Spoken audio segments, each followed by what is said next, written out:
आपल्या देशाच्या राजकीय इतिहासामध्ये तसंच राज्याच्या राजकारणामध्ये काळाच्या ओघामध्ये इतके मोठे बंड झाले की त्या बंडाने त्या पक्षाची ओळख पुसून टाकली, किंबहुना त्या पक्षाची ओळख बदलली. काही दिवसापूर्वी एकनाथ शिंदे यांनी शिवसेनेतून बंड केला, ते मुख्यमंत्री झाले आणि शिवसेनेतले सगळे आमदार खासदार स्वतः सोबत ठेवण्यात यशस्वी झाले.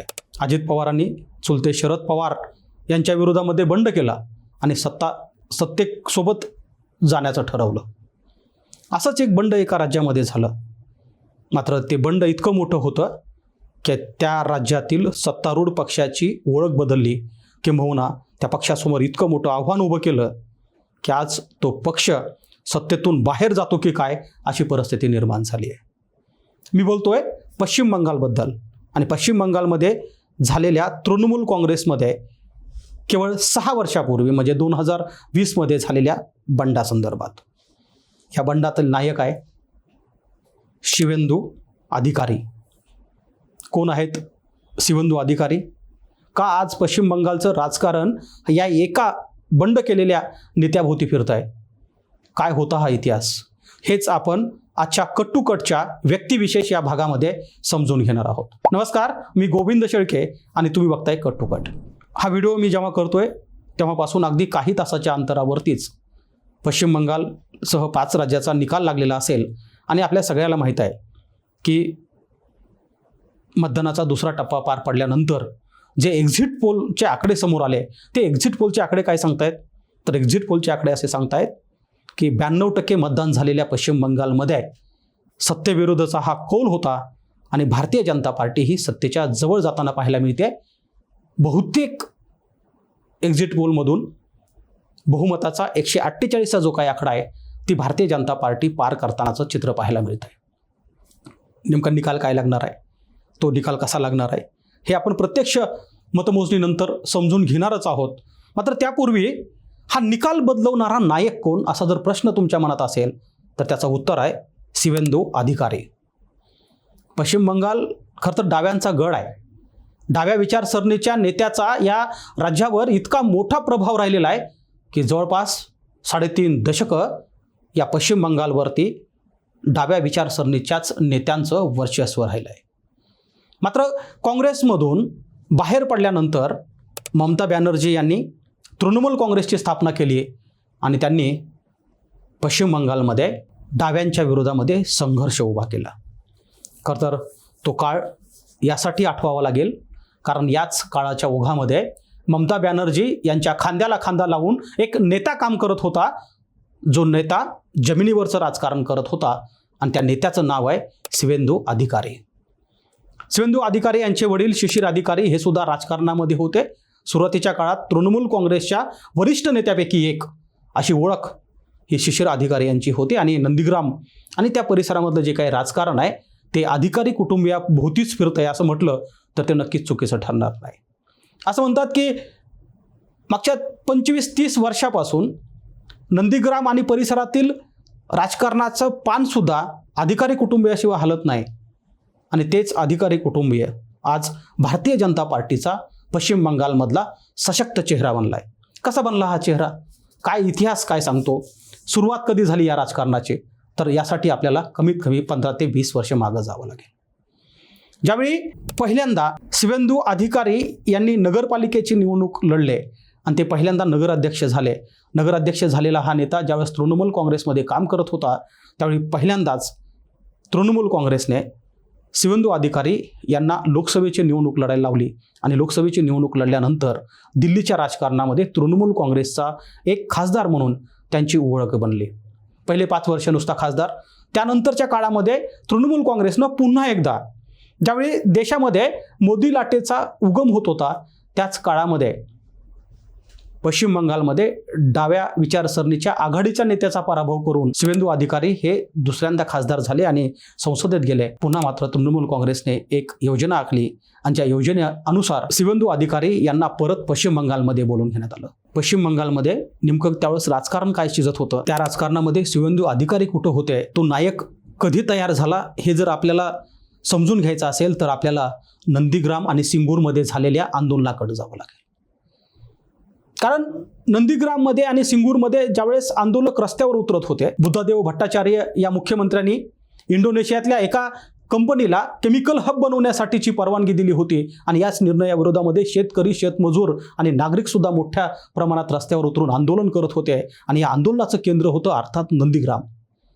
मी नंदीग्राम या शब्दाचा उल्लेख वारंवार यासाठी करतोय कारण शिवेंदू अधिकारी यांच्या राजकारणाची सुरुवात ज्या नंदीग्राममधून झाली त्याच नंदीग्राममध्ये एक आंदोलन पेटलं होतं. ज्या आंदोलनामध्ये रस्ते बंद पडत होते, लोक रस्त्यावर उतरत होते, जाळपोळ होत होती, बुद्धदेव भट्टाचार्यांचा निषेध होत होता आणि याच मुख्यमंत्र्यांच्या विरोधामध्ये तृणमूल काँग्रेसला नेतृत्व करण्याची पहिली संधी मिळाली, ती अर्थात नंदीग्रामच्या या आंदोलनामध्ये. तृणमूल काँग्रेसनी एक योजना आखली, ज्या योजनेनुसार एक समिती स्थापन करण्यात आली.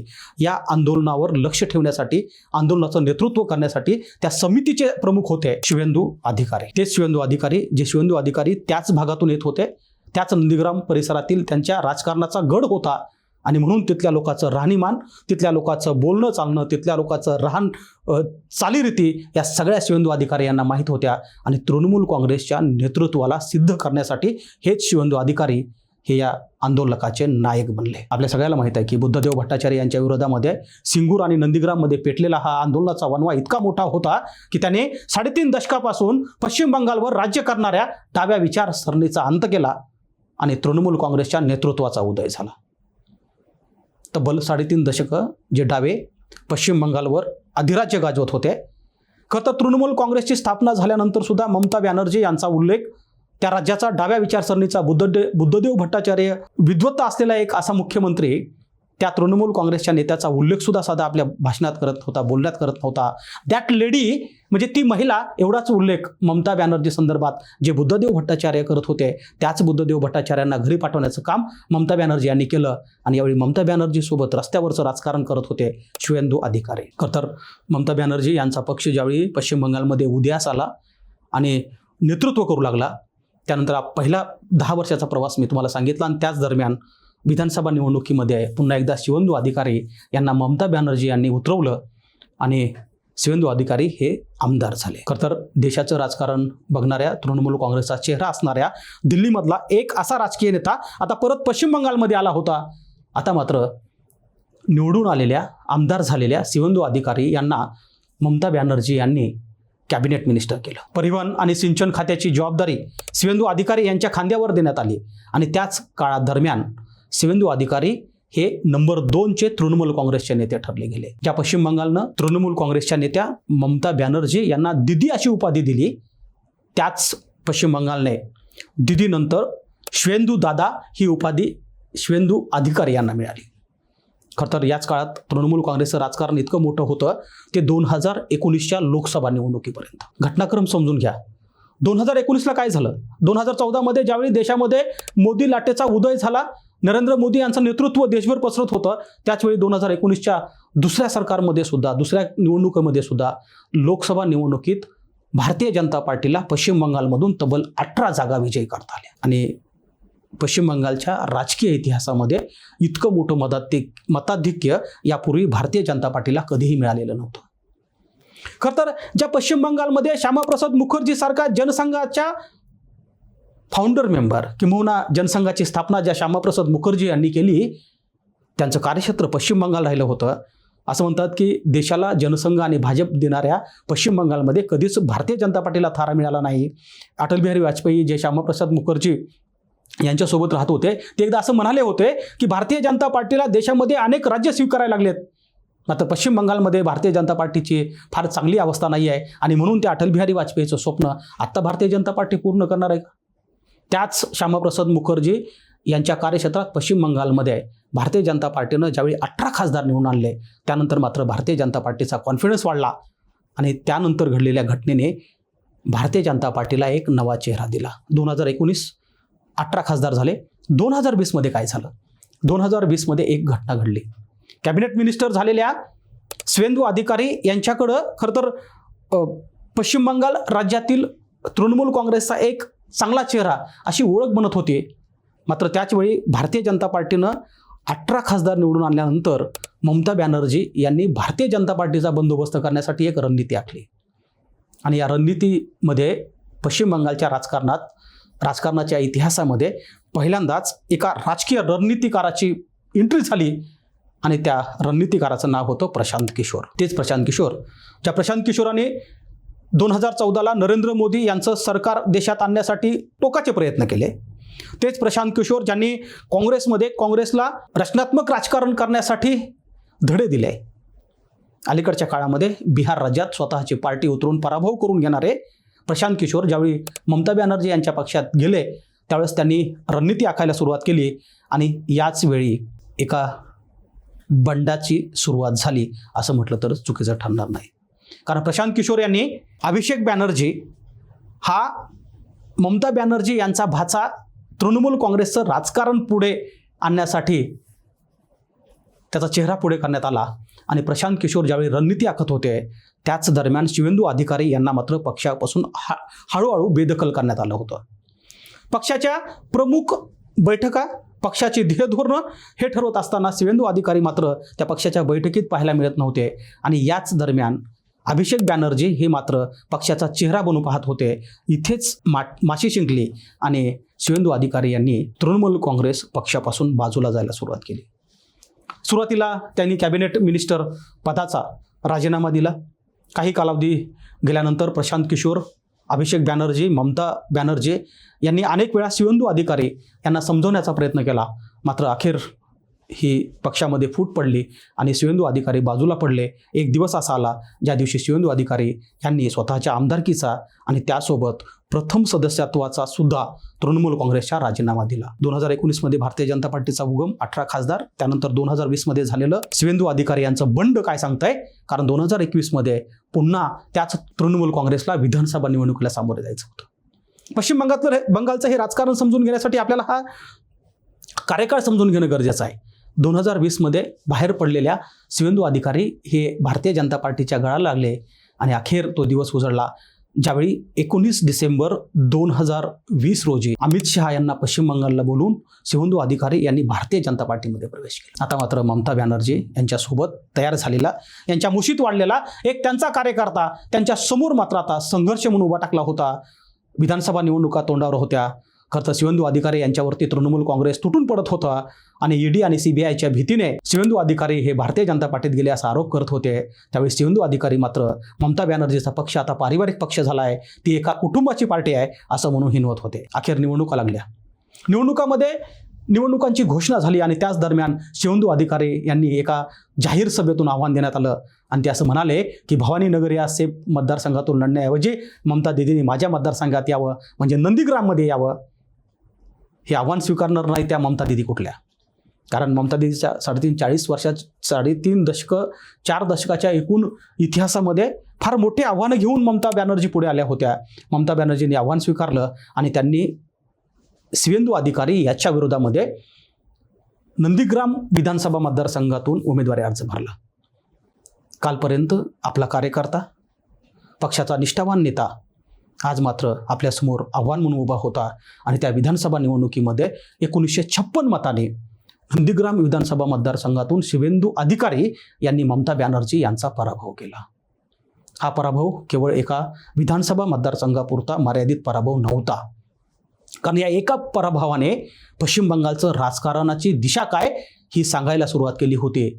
आणि केवळ 2016मध्ये 3 आमदार असलेल्या पश्चिम बंगालमध्ये 2021च्या विधानसभा निवडणुकीनंतर तब्बल 77 आमदार भारतीय जनता पार्टीचे निवडून आले होते आणि ह्या 77 आमदाराचा नेता होता अर्थात शिवेंदू अधिकारी. भारतीय जनता पार्टीला पश्चिम बंगालमध्ये जिथे वाढण्यासाठी 4 दशकं वाट बघावी लागली होती, त्याच पश्चिम बंगालमध्ये एक नेता मिळाला होता आणि तो नेता त्या पक्षाची छबी किंबहुना चेहरा बनत चालला होता. विधानसभा निवडणुकीनंतर तृणमूल काँग्रेस पुन्हा तिसऱ्यांदा सत्तेवर आलं. मात्र पुन्हा ममता बॅनर्जी समोर सगळ्यात मोठं आव्हान उभं राहिलं, कारण शिवेंदू अधिकारी यांना भारतीय जनता पार्टीचा गटनेता बनवण्यात आलं होतं आणि तेच शिवेंदू अधिकारी तृणमूल काँग्रेसच्या समोर विरोधी पक्षनेते म्हणून उभा राहिले. 2021 ते 2026 या 5 वर्षाच्या काळामध्ये ममता बॅनर्जी यांच्या समोर भारतीय जनता पार्टीने कायम शिवेंदू अधिकारी यांना प्रोटेक्ट करून आंदोलनं केली, किंबहुना जाब विचारला. आता तेच शिवेंदू अधिकारी हे भारतीय जनता पार्टीला सत्तेच्या जवळ घेऊन जाताना पाहायला मिळत आहे. या 5 वर्षाच्या काळामध्ये शिवेंदू अधिकारी यांच्यावर अनेक आरोप झाले. त्यांचा एक सुरक्षा रक्षक ज्याचा संशयास्पद मृत्यू झाला त्याच्या संदर्भात शिवेंदू अधिकारी यांच्यावरती गुन्हा दाखल झाला. चोरीचे, आंदोलनाचे असे अनेक गुन्हे शिवेंदू अधिकारी यांच्या विरोधामध्ये लागले. अगदी एका प्रकरणामध्ये तर CID म्हणजे राज्याची CID तपास करते एका प्रकरणाचा. असं असलं तरी शिवेंदू अधिकारी मात्र भारतीय जनता पार्टीच्या नेत्यासोबत तृणमूल काँग्रेसच्या नेत्याचा संघर्ष करताना आपल्याला पाहायला मिळालं. आता इतिहास साक्षी आहे की ज्या पश्चिम बंगालमध्ये श्यामाप्रसाद मुखर्जी यांनी जनसंघाची स्थापना केली, पुढे जनसंघाचा भारतीय जनता पार्टी झाली, त्याच पश्चिम बंगालमध्ये मात्र 50 वर्ष त्यांना एकही आमदार खासदार निवडून आणता आला नव्हता.